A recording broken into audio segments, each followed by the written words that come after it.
नमस्कार मित्रांनो, आज आमच्या टूरचा दुसरा दिवस आणि आता आम्ही चाललो होते ओंकारेश्वरला।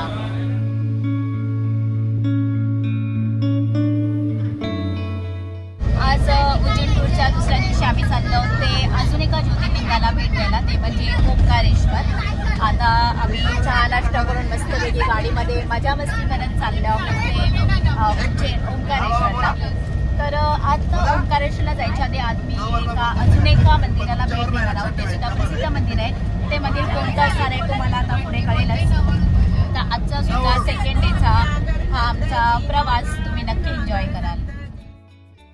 तर मित्रांनो, आता दुपारचे 3:30 वाजले आहेत। आम्ही सकाळी एक 10 वाजता निघालेलो उज्जैनवरून आणि आमचा प्रवास चालू झालेला तो ओंकारेश्वरसाठी। पण जसे मी तुम्हाला सांगितलेलं की आम्ही एका स्पॉटला भेट देणार आहोत, त्यात आम्ही आलेलो आहोत।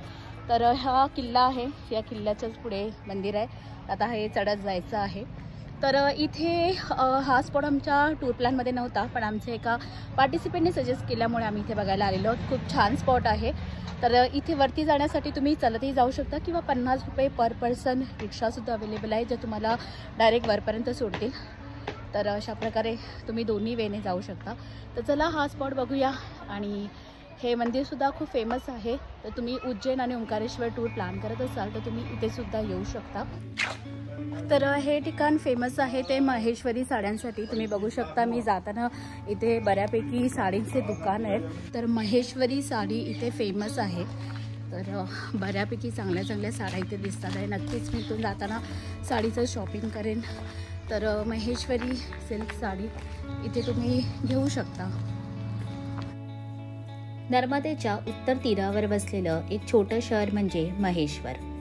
महेश्वर हे मध्य प्रदेशातील खरनोक जिल्ह्यातील नर्मदा नदीच्या काठावर बसलेले शहर आहे। पूर्वी येथे अहिल्यादेवी होळकर यांची राजधानी होती। महेश्वर हे पुरातन काळापासूनच प्रसिद्ध असे तीर्थक्षेत्र आहे। महेश्वरातील मंदिरेही प्रसिद्ध आहेत। कार्लेश्वर, राजराजेश्वर, विठ्ठलेश्वर व अहिल्याश्वर ही मंदिरे खास करून पाहण्यासारखी आहेत। या मंदिरांवरची नक्षी, त्यामागील कल्पना या सगळ्या गोष्टी खरोखरच देखण्या आहेत।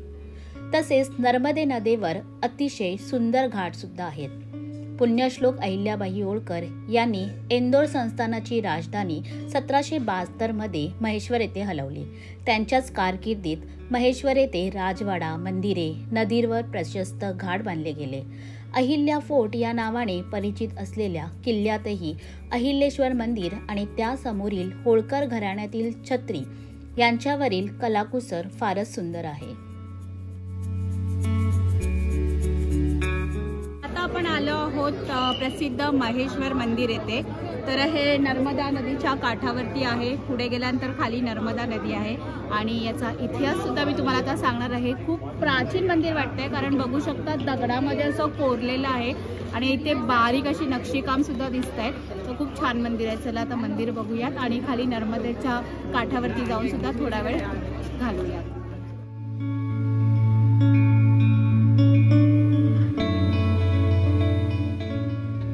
होळकरांच्या अधिपत्याखाली असलेल्या मराठा साम्राज्याची महेश्वर ही राजधानी होती। आणि नर्मदा नदीच्या बाजूला असलेला हा किल्ला आणि त्यामध्ये असणारं हे मंदिर किती छान आणि किती पुरातन आहे। 18व्या शतकाच्या शेवटी महेश्वर अहिल्याबाई होळकर यांची राजधानी म्हणून नाव रूपाला आले। अहिल्याबाई होळकर यांचे नाव इतिहासामध्ये अतिशय कुशल शासनकर्त्या म्हणून घेतले जाते। त्यांच्या पतीचे निधन झाल्यानंतर अहिल्याबाईंनी मल्हाररावांच्या नजरेखाली महेश्वराच्या राज्यकारभाराची धुरा सांभाळली। हा पूर्ण घाट आहे तो अहिल्याबाई होळकर यांनी बांधलेला आहे। महेश्वर का गौरव। आणि ते बघू शकता बारीक अशी नक्षीकाम आहे।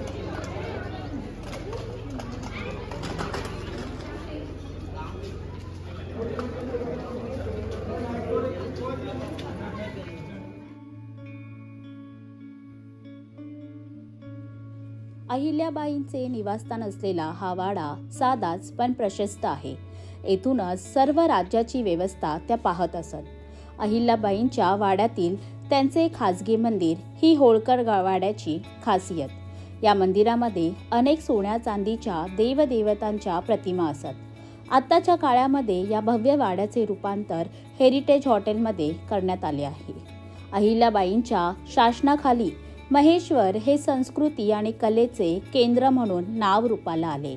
या ठिकाणी त्यांनी अनेक सुंदर घाट, मंदिरे आणि धर्मशाळांचे निर्माण केले.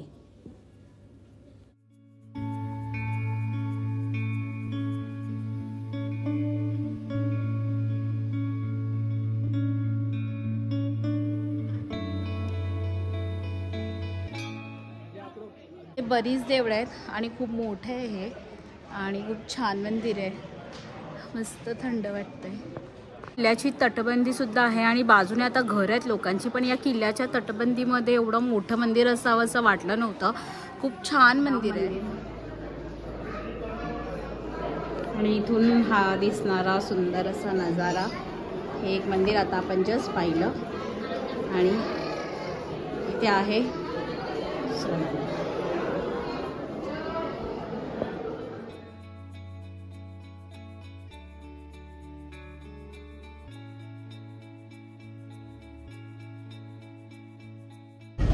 आता वाजले आहेत 5 आणि आता आम्ही निघालो होते ओंकारेश्वरकडे.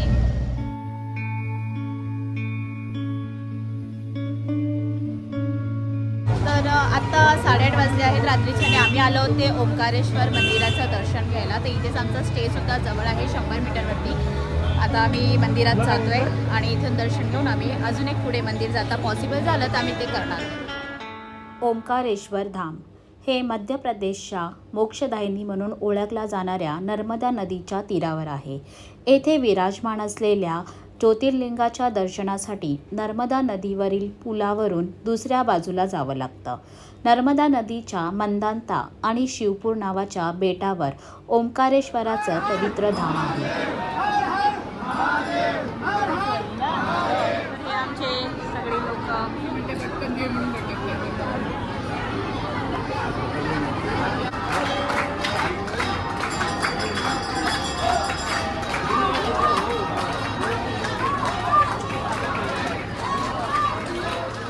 फायनली आता 1.5 तासानंतर आमचं दर्शन झालेलं आहे ओंकारेश्वराचं. आता वाजलेत 11. आता आम्ही चाललो आहे हॉटेलवरती. आता जेवून आम्ही झोपणार आहोत आणि सकाळी उद्या आम्ही मामलेश्वर मंदिराला भेट देणार आहोत. तर उद्या अजून आम्ही नर्मदा परिक्रमा आणि मंदिरं असं खूप फिरणार आहोत. तर उद्या चला भेटूया. तर मित्रांनो, आमच्या उज्जैन टूरचा आजचा 3रा दिवस आणि आता आम्ही आलो होते मामलेश्वर मंदिराच्या दर्शनासाठी. सकाळी आम्ही ओंकारेश्वराचं दर्शन घेतलं आहे आणि आता आलो आहे मामलेश्वर देवाच्या दर्शनासाठी.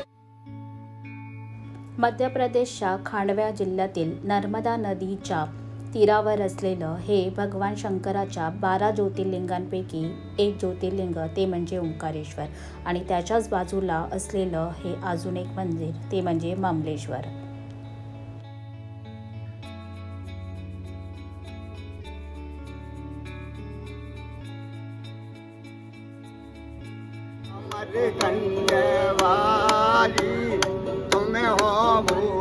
तर आता मामलेश्वराचं दर्शन घेऊन आम्ही आलो होते नर्मदेकडे आणि आता इथे आम्ही नर्मदा परिक्रमा करणार आहोत. तर आता इथे आमची बोट आलेली आहे आणि आता बोटीने आम्ही नर्मदा परिक्रमा करणार आहोत. मध्य प्रदेशमध्ये स्थित ओंकारेश्वर भारतातील सर्वात पवित्र शहरांपैकी एक आहे, जे ओम प्रतीक चिन्हाच्या आकारासारखं दिसतं. संपूर्ण परिसर डोंगरांनी वेढलेला आहे आणि ते एक अतिशय सुंदर दृश्य तयार करतं. बेटाभोवती प्रदक्षिणा अतिशय धार्मिक मानली जाते. ओंकारेश्वराचा डोंगर नर्मदा नदीकाठी असून त्याचा आकार ओमसारखाच आहे. नर्मदा भारतातील पवित्र समजली जाणारी नदी आहे. ओंकारेश्वर येथे एकूण 68 तीर्थ आहेत. याशिवाय 2 ज्योतिस्वरूप लिंगासहित 108 प्रभावशाली शिवलिंगे देखील आहेत. राजा मंदाताने येथे नर्मदा किनाऱ्यालगतच पर्वतावर तपस्या करून भगवान शिवाला प्रसन्न केले आणि त्याच्याकडूनच येथेच निवास करण्याचे वरदान मागून घेतले. तेव्हापासून ही तीर्थनगरी ओंकार मांदता या नावाने देखील ओळखली जाऊ लागले. फायनली आता आम्ही नर्मदा नदीची परिक्रमा करून आलेलो आहोत. बोटीचा केली छोटी होती पण खूप छान वाटतं.